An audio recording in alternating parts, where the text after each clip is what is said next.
Well, we are back to disassembly. This is another Saturday. I am going to try to work right along there, getting that taken off. Just try to get in here to this side.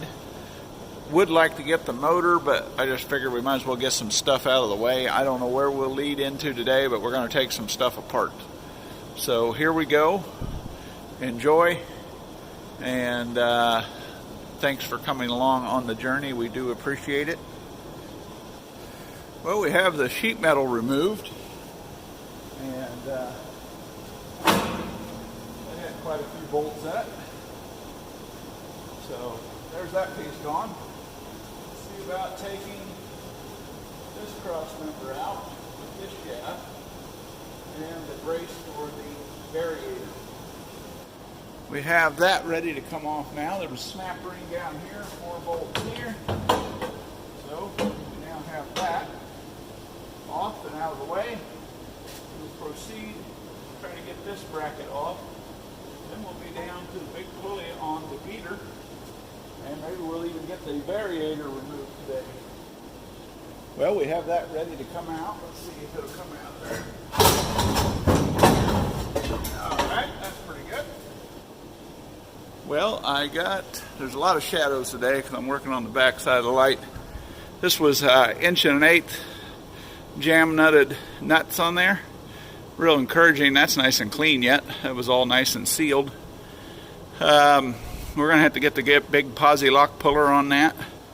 Well, with the 1/2" battery impact, posi lock is fully engaged, but she hasn't budged. I suspect this may need to be heated, and that will probably open it up enough to release it. So that might be the next step. I will investigate that and go from there. I should have had the camera on. I just hit that for about 10 seconds and it just popped right loose. I'll give it a little bit more, and then I think we'll be able to get it off with the impact. That's going to be heavy. So see what the impact will do now. I was really suspecting a nightmare scenario here, but we're truly blessed here.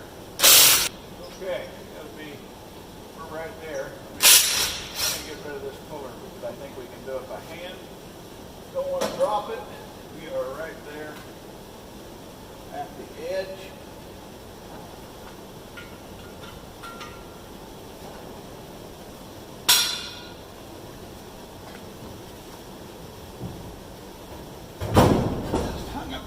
Oh yeah, that's about 50 pounds, if not 80.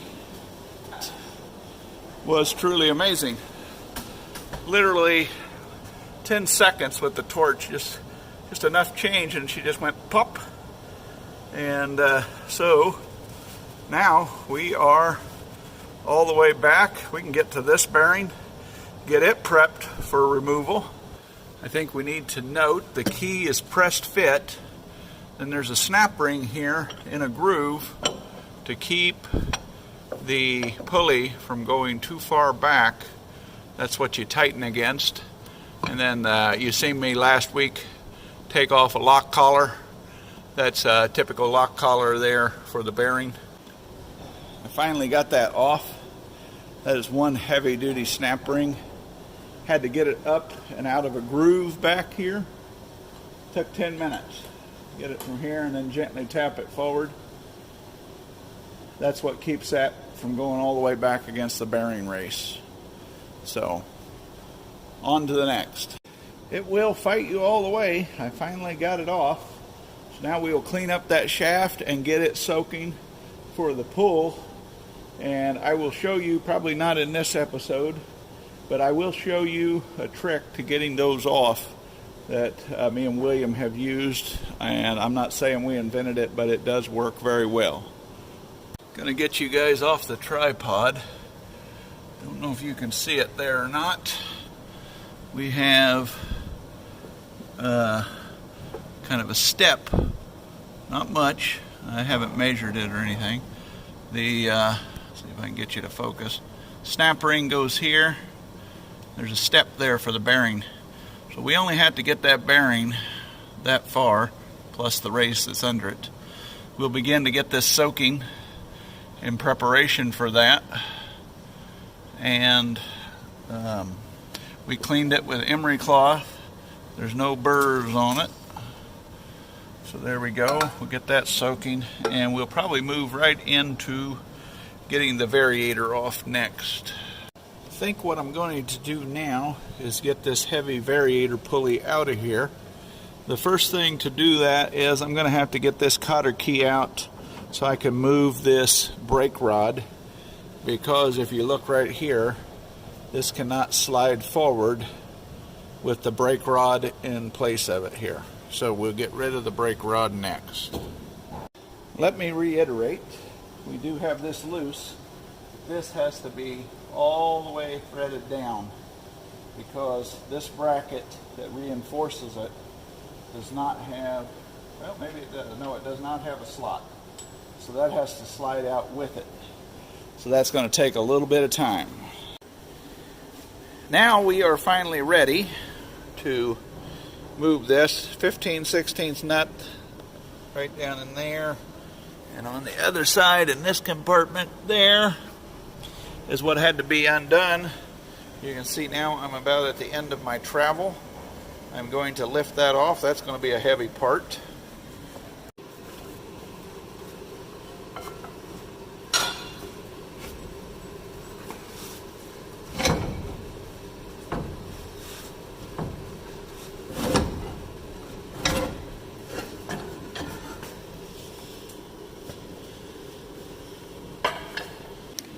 The belts now have been taken off of the Variator over here, and we got the bolt out and put it all back together like it came apart. The belt that goes from the Variator up to the motor is part number 832790M2.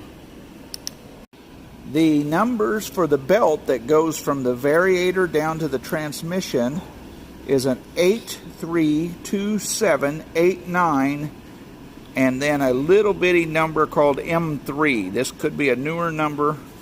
That again is 832789M3. As I was saying, we removed the snap ring here. We're ready to slide this off of the post that it pivots on. So another piece dismantled. My assistant here, Timothy, has got this ready to pull. We did one last week, but you can see it again here.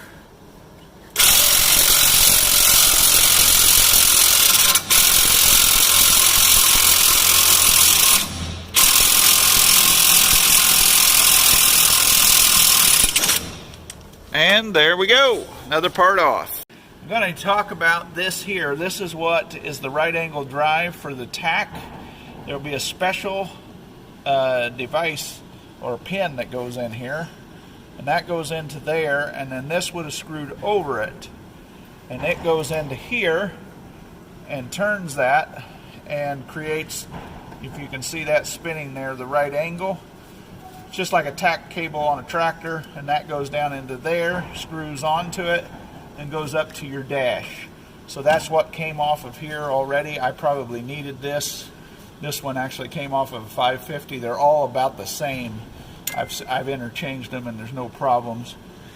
So that's just what that is for right there. That's why these bolts were already off. We've got this all cleaned up. We'll get it soaking for when we make the episode about pulling these 4 bearings. Another piece off. We get that out of the way.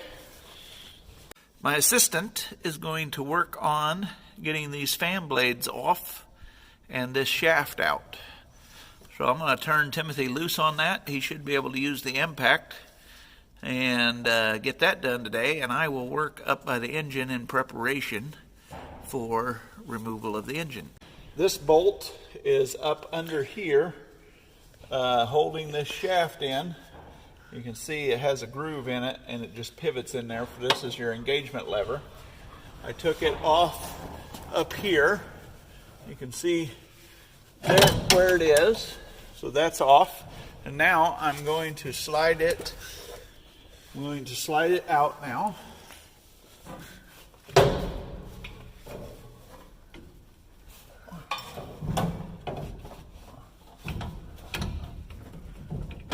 There we go. Another piece out of the way. And there's that assembly. This is the bolt I was talking about. It's screwed into the bell housing casting and holds that in, but allows it to pivot.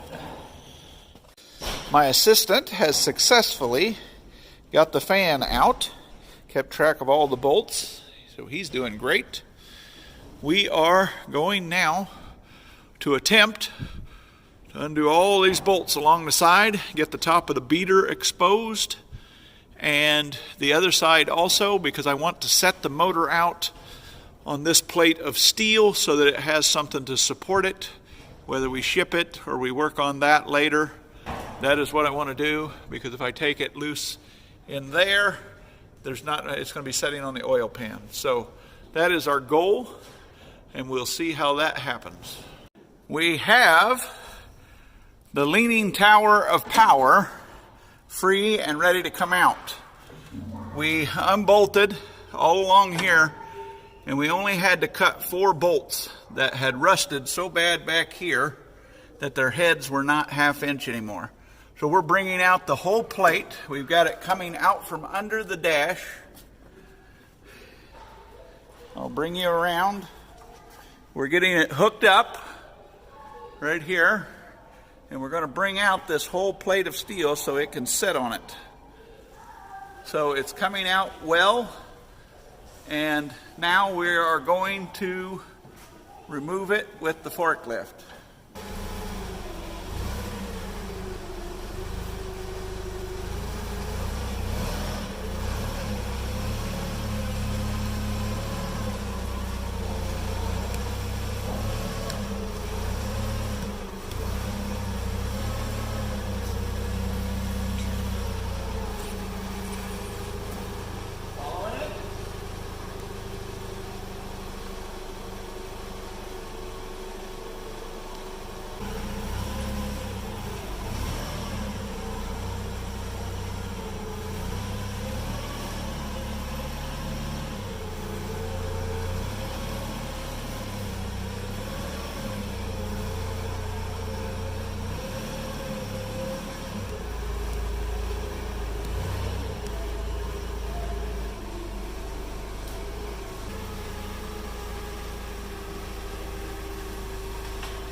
The slant 6 tower of power has been removed.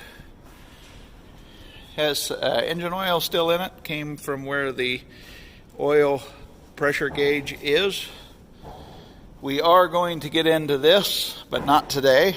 I am going to take this all apart. There is a shaft in there that gets wore. You can see it right there. Still run a long time. Sometimes the splines get completely wore off. I've had that changed on a diesel before, and I found the last shaft that I think in existence. Manifold is still good on this one. Usually they crack right there. This still is springed. I think it's had a manifold job at one time, because the way up there, right up about there, is the corners cut out of that console so that you can get to this bolt. And that has been done, so I think they did replace it. The gas 300s are known to crack right there, but this one is in good shape. The motor is free. It does turn over with a breaker bar.